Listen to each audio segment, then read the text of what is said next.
Bom, antes da gente ler Provérbios 12, vamos fazer uma oração então? Eu quero orar de maneira muito especial hoje pela tua família, quero orar também pela tua saúde e quero orar pelo teu trabalho. Eu sei que essas são áreas da vida que às vezes são atacadas, perseguidas pelo inimigo de Deus, por Satanás, e sempre é bom a gente orar, todos os dias, clamando o poder do Espírito Santo pela nossa família, pelos nossos filhos, pelo cônjuge, pelos colegas de trabalho, pelos funcionários, pelo patrão.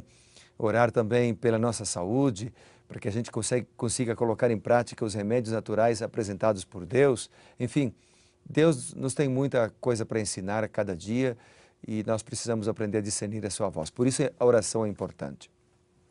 Vamos orar então?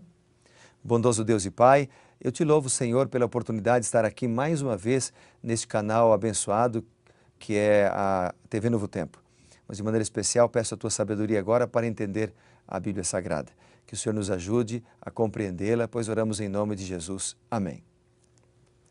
Vamos juntos a Provérbios 12 então, uma grande caminhada que estamos fazendo juntos, lendo então Provérbios, hoje o 12º dia, ouvindo conselhos os mais diversos da Palavra de Deus. Lembrando que Provérbios, ele não necessariamente é um assunto.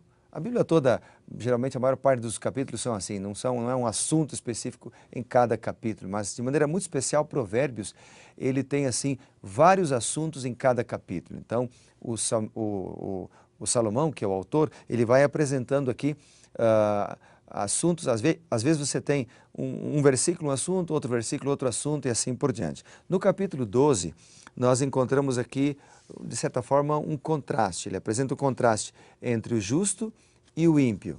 Faz um paralelo entre os dois. E ele mostra, por exemplo, que um é verdadeiro, a característica do justo, fala a verdade, é honesto, verdadeiro, etc. E o ímpio, a sua característica é a desonestidade, a sua característica é a prática da mentira. Então, ele faz esse contraste. Na Bíblia toda nós encontramos esse contraste porque a palavra de Deus sempre apresenta dois caminhos, duas opções, um salvo e um perdido, aquele que é íntegro e aquele que é corrupto, e faz o apelo para que a gente ande pelo caminho daquele que é justo. Alguns versos que eu selecionei então do capítulo 12 de Provérbios. Por exemplo, capítulo 12, verso 1, ele começa dizendo o seguinte: quem ama a disciplina, ama o conhecimento, mas o que aborrece a repreensão é estúpido. Uma palavra até forte no português. Mas a palavra aborrece, que aparece aqui, ela tem a ver com uma indisposição para mudar. Ou seja, aquela pessoa que ela até ouve um conselho, ela ouve aquilo que é certo, ela leu na Bíblia qual é o caminho que devemos seguir, mas ela não tem vontade de mudar. É mais ou menos assim, a pessoa que leu aqui na Bíblia que o correto é a cor azul, usando um exemplo. Mas ela diz, não, eu prefiro a cor vermelha, porque é a que eu mais gosto, todo mundo está usando vermelho, e é isso que eu quero usar então. Então, a Bíblia diz assim, ó, o correto é você virar para a direita. E a pessoa diz, não, mas eu quero virar para a esquerda. Ali, o caminho é melhor, é a minha preferência, eu vou por esse caminho. Então, o Provérbios ele faz essa comparação logo no versículo 1, quando ele fala assim, aquele que ama a disciplina, ama o conhecimento. Disciplina tem a ver com ensinamento, com condução, com correção, tem a ver com um Deus que nos ensina a fazer aquilo que é certo. Agora ele diz aquele que rejeita a disciplina, aquele que aborrece, aquele que tem indisposição para mudar, essa pessoa então vai sofrer. E isso é muito interessante no Provérbios capítulo 12, né?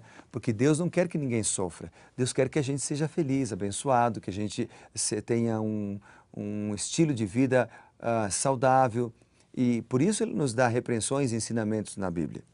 Depois ele fala no versículo 3 o seguinte, o homem que não se estabelece pela perversidade, mas a raiz dos justos não será removida. Veja, a palavra justos em Provérbios 12, ela aparece pelo menos 8 vezes, dando ênfase então na importância de ouvir a voz de Deus, porque é Ele que nos torna justos. Logo depois, o outro versículo que eu selecionei, ele vem falando sobre a mulher virtuosa.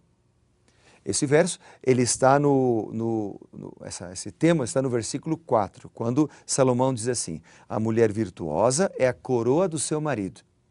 Bom, nós vamos estudar um pouquinho mais em Provérbios sobre as características da mulher virtuosa quando a gente estudar o último capítulo de Provérbios, que é Provérbios 31, ali do verso 10 até o 31, vem dando então as características de uma mulher virtuosa. Virtuosa também pode ser entendido como uma mulher fiel, uma mulher íntegra, uma mulher consagrada ao Senhor. Bom, depois eu destaquei aqui o versículo 10 de Provérbios 12, que diz o seguinte: o justo atenta para a vida dos seus animais, mas o coração dos perversos é cruel. Então, ele apresenta aqui algo que está no cerne da natureza de Deus, ou seja, Deus ama os seres humanos, mas ama a natureza também. Deus tem consideração pela sua criação. Lembre-se, por exemplo, quando a gente lê lá em Mateus, não sei se você lembra lá em Mateus, no capítulo 6, quando Deus está falando de ansiedade e tal. Vamos dar uma olhada, ó. Eu selecionei aqui Mateus 6, e aqui a partir do verso 25, aqui está, 25. E o verso 26 ele diz assim: observai as aves do céu. Elas não semeiam, elas não colhem, elas não ajuntam em celeiros. Contudo, vosso Pai Celeste as sustenta. Porventura não valeis vós muito mais do que as aves?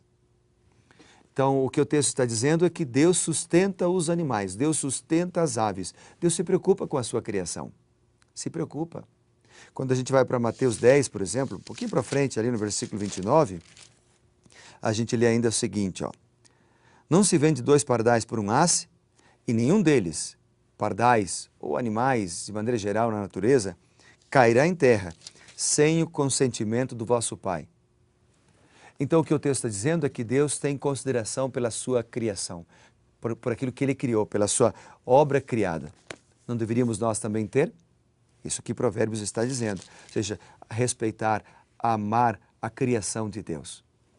Depois, outro verso que eu destaquei aqui é o versículo 15, onde diz assim: o caminho do insensato aos seus próprios olhos parece reto, mas o sábio dá ouvidos aos conselhos. Há um outro provérbio que diz assim, que na multidão de conselhos há sabedoria. Aqui o Salomão está falando isso, justamente isso, que o sábio dá ouvido aos conselhos. No verso 19 ele diz o seguinte: o lábio veraz permanece para sempre, mas a língua mentirosa apenas um momento. É uma repreensão à mentira, mostrando que o mal é passageiro. E isso é interessante, porque às vezes quando nós estamos sofrendo, passando por lutas, dificuldades e aflições, parece que aquilo nunca vai terminar. Parece que a gente está, às vezes, num beco sem saída. Mas se nós confiarmos em Deus, se nós tivermos fé suficiente para avançar, mesmo que tudo esteja escuro, você pode ter certeza que o mal vai passar, porque Deus é maior. Ok? Outro verso que eu destaquei aqui é o verso 22, que é também uma repreensão à mentira. O texto diz assim: os lábios mentirosos são abomináveis ao Senhor, mas os que agem fielmente são seu prazer. Deus tem prazer na fidelidade. Não é uma troca, eu não vou ser fiel para ser abençoado. Não, é porque eu sou abençoado pelo Senhor que eu devo ser fiel. A fidelidade deve ser uma resposta ao grande amor do nosso Senhor Jesus Cristo, demonstrado na cruz do Calvário, demonstrado na sua ressurreição, demonstrado hoje, diariamente, quando Ele intercede por nós pecadores, e demonstrado também na sua grande promessa e esperança da sua segunda vinda. Outro verso que destaquei aqui é o versículo 25, que diz o seguinte, veja comigo: a ansiedade no coração abate o homem. Olha, isso me lembra de Mateus 6, 25, quando Deus combate a ansiedade, dizendo que nós não precisamos estar ansiosos se nós confiarmos no Senhor, porque Ele cuida de nós, Ele dirige a nossa vida, Ele nos dá o alimento, nos dá a roupa. Assim como Ele cuida da natureza, Ele cuida de nós também. Assim como Ele cuida das aves, Ele cuida dos seus filhos, os seres humanos. Amém? E por fim, o versículo 27, que é uma repreensão à preguiça e uma exaltação ao trabalho. Ele diz: o preguiçoso não assa a sua caça, mas o bem precioso do homem é ser ele diligente. Então, o último verso que eu destaquei hoje fala da importância do trabalho, de ser diligente, de fazer o nosso melhor. Tudo o que você fizer, meu amigo, lembre-se, dê sempre o seu melhor, Faça como se você estivesse fazendo para Deus e não para o seu patrão, e não para ser visto pelos outros, e não para receber um elogio. Faça como se você estivesse fazendo diretamente para Deus e você será abençoado. Quanto conselho, né? Uau! Vamos orar a Deus pedindo que Ele nos ajude a assimilar tudo isso? Oremos então. Bondoso Deus, pedimos nesse momento a Tua bênção, a Tua direção, a Tua sabedoria, para que a gente possa assimilar e praticar todos os bons conselhos dados pelo Senhor em Provérbios, especialmente hoje em Provérbios 12. Dá-nos, ó Pai, a Tua paz, a Tua bênção, a Tua ajuda, pois oramos certos da tua resposta, pois oramos no nome de Jesus. Amém. Muito bom, amigo. Foi bom estar com você mais uma vez. Amanhã voltamos para ler Provérbios 13, tudo bem? Que Deus te abençoe e lembre-se, seja reavivado por sua palavra.